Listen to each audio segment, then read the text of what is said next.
इस कार्यक्रम के पुण्यार्चक हैं स्वर्गीय श्रीमती शांता देवी, श्री तेजपाल तलाटी, श्री सुरेंद्र, श्रीमती डिम्पल तलाटी, श्रिया, मेहुल, दक्ष एवं समस्त तलाटी परिवार।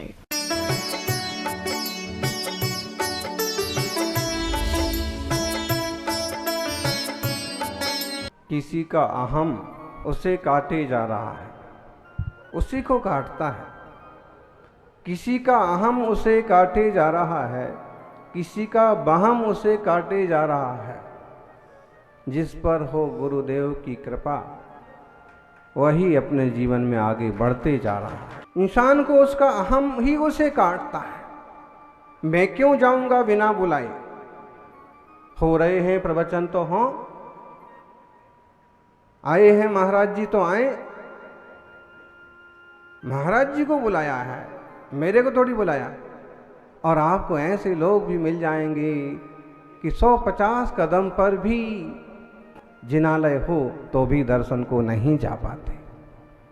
सौभाग्यशालियों, अकाट और अटूट श्रद्धा वाला व्यक्ति सब कुछ छोड़ करके पहले जिन दर्शन करता है, गुरु के चरण का स्पर्शन करता है, लेकिन किसी का अहम उसे काटे जा रहा है, किसी का बहम उसे बांटे जा रहा है। व्यक्ति का बहम जो होता है ना, उसे बांट देता है। बहम में सैकड़ों खतरनाक घटनाएं घट जाती हैं।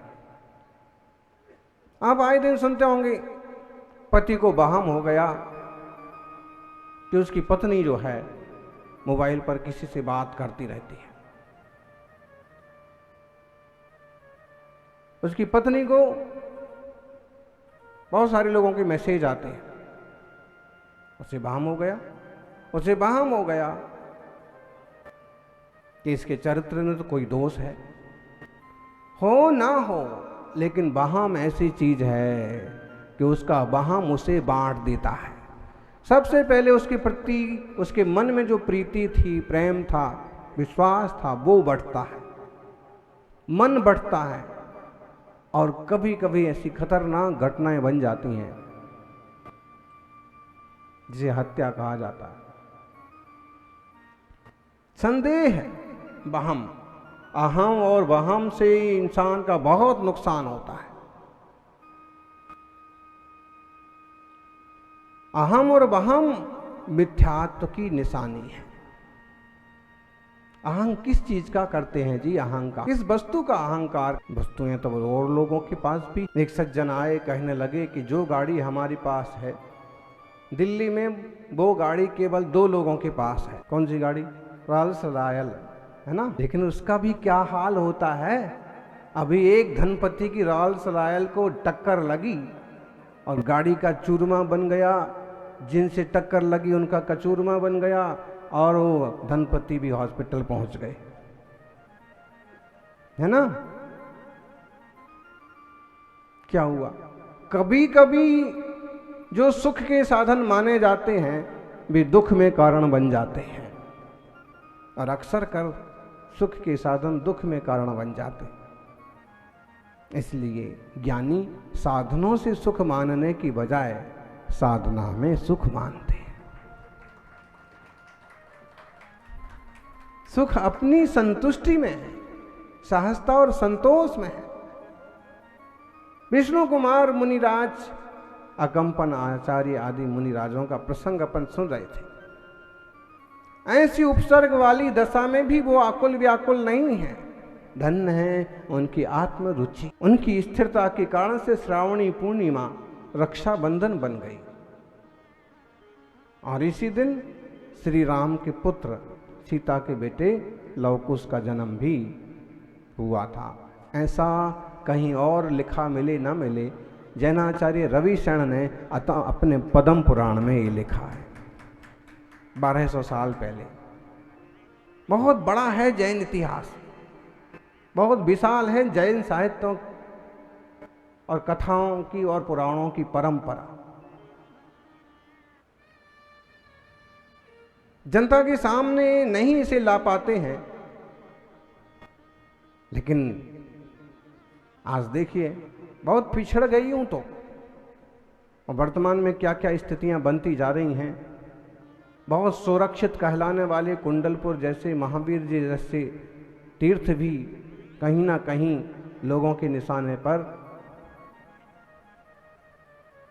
अवैध तत्वों के निशाने पर आ जाते हैं।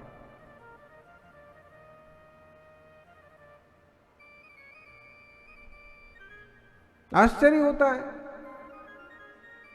देश के मुखिया बनारस जाकर के भी कभी पारसनाथ का उल्लेख नहीं करते, तो पारसनाथ का उल्लेख नहीं करते।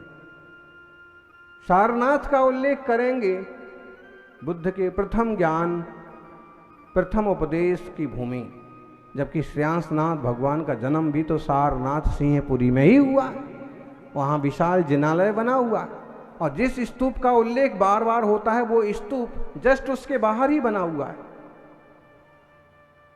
उस सिंह वाली मुद्रा, भारतीय चक्र, वो श्रेयांसनाथ भगवान के मंदिर के आसपास की सारी चीजें, लेकिन कितना इग्नोर कर दिया जाता है।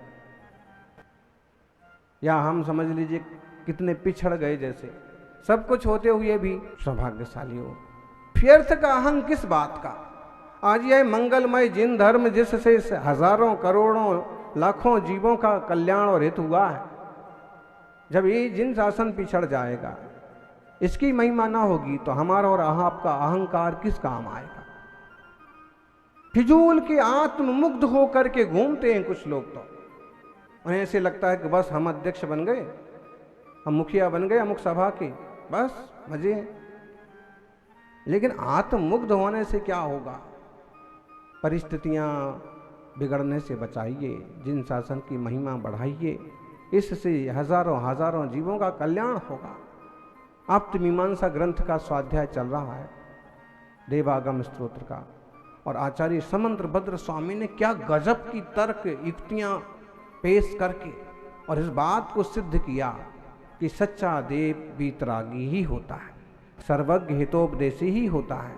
जो सदोष है वो सच्चा ईश्वर नहीं हो सकता। वहां तो इतनी कठोर परीक्षा की, देवागम नभो याना, जो पहला ही सूक्त है, पहला ही सूत्र है, उसमें जैसे एक भूमिका बनाई है अष्टशास्त्री में, कि जैसे महावीर भगवान का समोषण लगा है और समंत्रभद्र जैसे समर्थ आचार्य दर्शन को पहुंचे हैं, और वो कहते हैं कि पहले परीक्षा करेंगे। तो कारिका का उद्धरण हुआ, देवागम नभो याना चामरादि विभूतया माया विश्वपि दृश्यन्ते नातस तमसि नो महान। ऐसा कोई कह सकता है? समोषण लगा है, और आचार्य समंत्रभद्र कहते हैं कि जैसे महावीर स्वामी कहते हैं कि समंत्रभद्र क्या देखते हो। एक भूमिका है अष्टशास्त्री में विद्यानंद स्वामी की। तीर्थंकर का समोषण लगा है, नमस्कार करो, देवताओं का आगमन हो रहा है।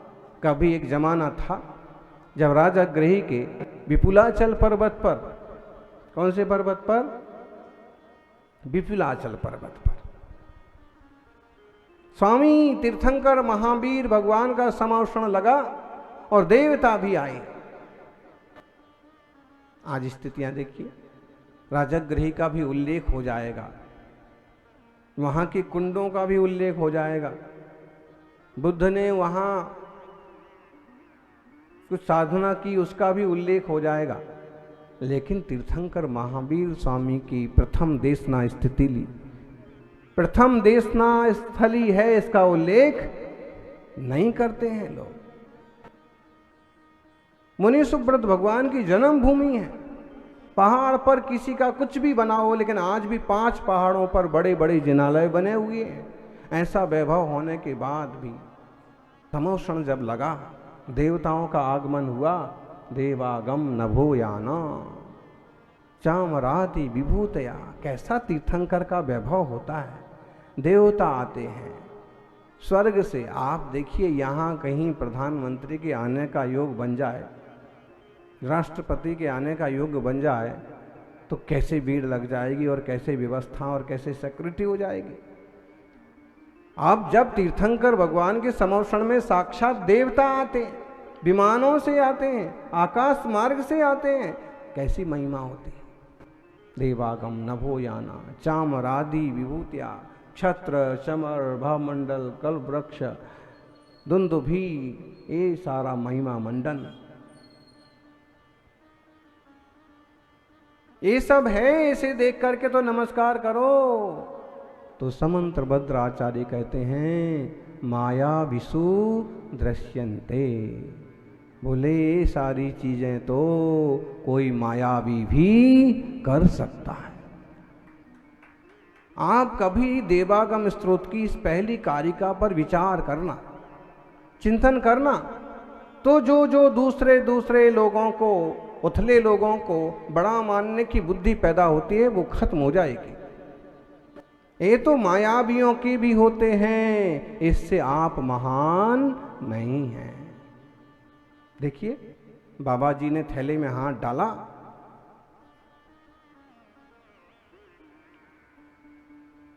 खाली थैले में क्या है देखो, कुछ नहीं है, और हाथ डाला,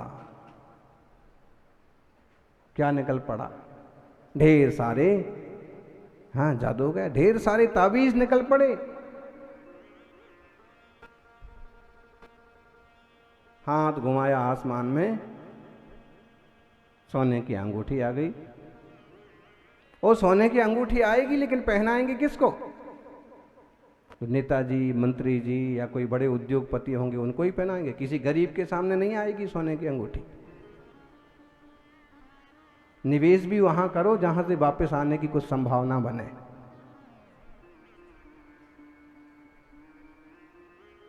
बोले मायावियों में भी ये सब देखा जाता है, आप इसलिए महान नहीं हैं। अध्यात्मम बहिरप्येसा विग्रहादि महोदया दिव्या सत्यो दिवौ कस्वप्यस्ति रागादि मत्सु सहा। अगर शरीर के श्वेत रुधिर की बात करें, शरीर संबंधी सब भगवान की पलक नहीं झपकते, नाखून नहीं बढ़ते हैं, केस नहीं बढ़ते हैं, जितनी सुंदरता के योग्य व्यवस्था होती है उतने नख केस बने रहते हैं। तो बोले कि ये देखो दूसरे लोगों में जो नहीं पाया जाता है वो हम में पाया जाता है। तो समंत्र भद्र कहते हैं कि नहीं, देवता भी ऐसे होते हैं जो भोजन नहीं करते,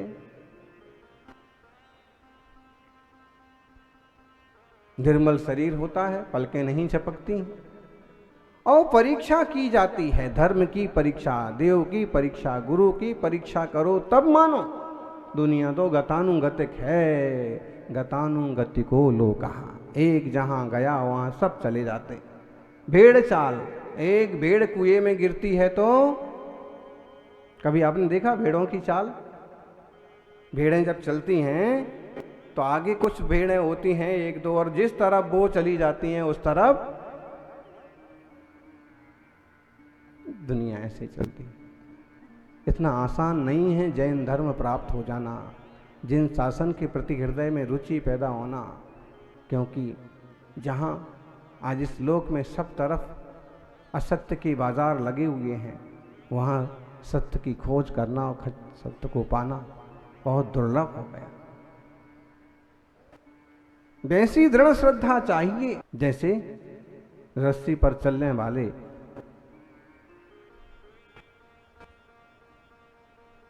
कलाकार के बच्चे की होती। अभी आप सुन रहे थे ना कहानी, मल्टीपर्पज स्टोरी, इस मंजिल से इस बिल्डिंग से उस बिल्डिंग तक बड़ी सारी रस्सी बंधी हुई है। 100 मीटर का एरिया है, 50 मीटर है इस तरफ से उस तरफ तक। अलवर के पास एक जगह है नटनी का बारा। अलवर जब प्रवेश कर रहे थे तब बताया, वहाँ एक नदी भी थी कौन सी नदी थी, नाम पता नहीं है, लेकिन उस नदी में कछुए भी थे और उस नदी का पानी 2 अलग अलग गांवों के लिए, शहर के लिए बांटा गया था। तो किस ढंग से बीच में दीवार बनाई और किस ढंग से उसको बांटा गया पानी को, कि नदी का आधा पानी इधर जाएगा, नदी का आधा पानी इधर जाएगा। वहां कछुए थे, कितने बड़े बड़े कछुए, आपके बराबर।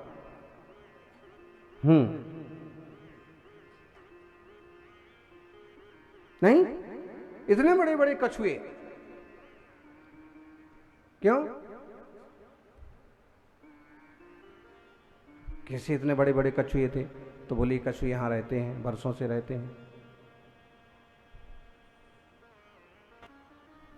हमने भी देखा, 5 मिनट खड़े हो गए, और वो नटनी का बाड़ा।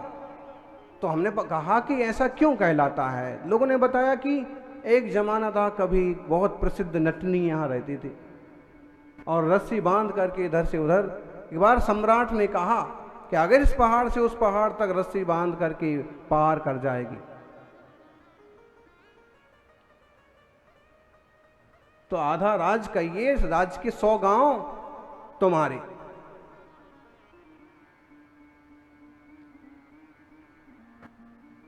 उसने शर्त स्वीकार कर ली और वो रस्सी पर चल करके लगातार चली जा रही थी। आज भी वो दोनों पहाड़ हैं।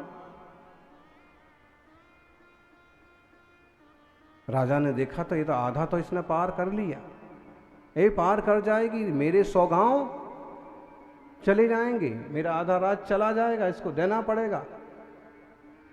चालबाजी की। नीचे उसका छोटा बच्चा जो था, दूध पीता हुआ बच्चा, उसे रुला दिया जोरों से। और जैसे बच्चे के रोने की आवाज आई तो उसका दिमाग भटक गया, उपयोग भटक गया, उतनी ऊपर रस्सी से गिर करके उसका खात्मा हो गया। दुनिया में इस तरह के अहम बहम धोखेबाजी की चीजें ढेरों होती रही हैं। आदमी अपने अहम की पूर्ति के लिए अपने निकट के रिश्तों को भी नुकसान पहुंचा देता है।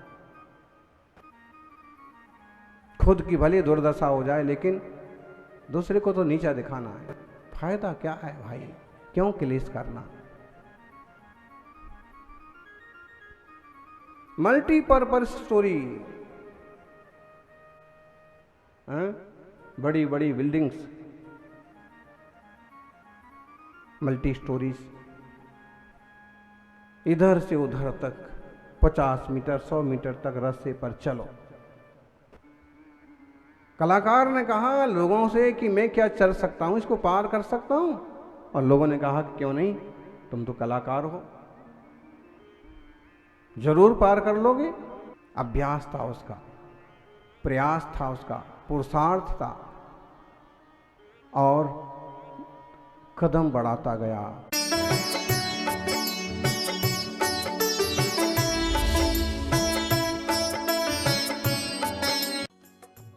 इस कार्यक्रम के पुण्यार्चक थे स्वर्गीय श्रीमती शांता देवी, श्री तेजपाल तलाटी, श्री सुरेंद्र, श्रीमती डिम्पल तलाटी, श्रिया मेहुल, दक्ष एवं समस्त तलाटी परिवार।